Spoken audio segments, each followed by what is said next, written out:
Curiosamente, en los 90, y sobre todo a finales de los 90, aparecen de nuevo esos informativos. Porque hay una serie de gente que empieza, sobre todo en determinadas televisiones autonómicas, televisiones que muy punteras desde el punto de vista reformista y todo esto de contenidos, como por ejemplo TV3, ven que en Europa existen esos contenidos y entonces dicen, eso es muy interesante, vamos a incorporar esto.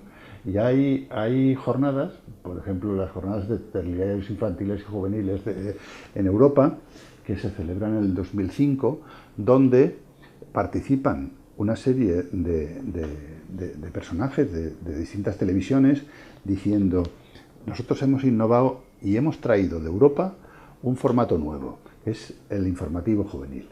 Casualmente, en estas jornadas estaba yo y entonces, cuando yo escucho esto, digo, sí, pero es que en el 74 yo ya había empezado con esto. Y entonces se les abren los ojos como platos y descubren que efectivamente hace años existieron contenidos, no solo el informativo mío, sino contenidos parecidos a los que en esos años, finales de los 90, principio del nuevo siglo, empiezan a incorporar las televisiones. O sea, sí debería existir y sobre todo lo que yo siempre dije, cuando yo desaparecí en el 89, porque ya no había hueco para esto, a mí me preguntaban, ¿seguirás peleando por el informativo juvenil? Y yo siempre decía algo que mantengo de otra manera. Sí, pero no. Es decir, ya un informativo de ese tipo no creo que deba existir en las grandes televisiones, generalistas. No es un programa para este tipo de televisión. Yo siempre he pensado, desde el momento en el que desaparecí en el 89 y cuando me preguntaban, ¿vas a pelear por un informativo? Yo dije sí, pero no. Sí debería existir un informativo de esa naturaleza, pero en una televisión generalista. El hueco, en ese momento, principio de los 90, yo creía que estaba en las televisiones autonómicas o incluso en las televisiones locales que empezaban a surgir y a brotar no solo en nuestro país, sino en otros países de Europa.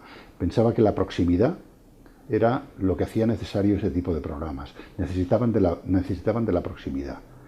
Y ahora pienso que todavía debe ser más próximo. Es decir, son programas que ya no necesitan ni de las autonómicas ni de las locales, porque existen posibilidades a través de Internet, a través de las redes, de ofrecer esos contenidos de otra manera.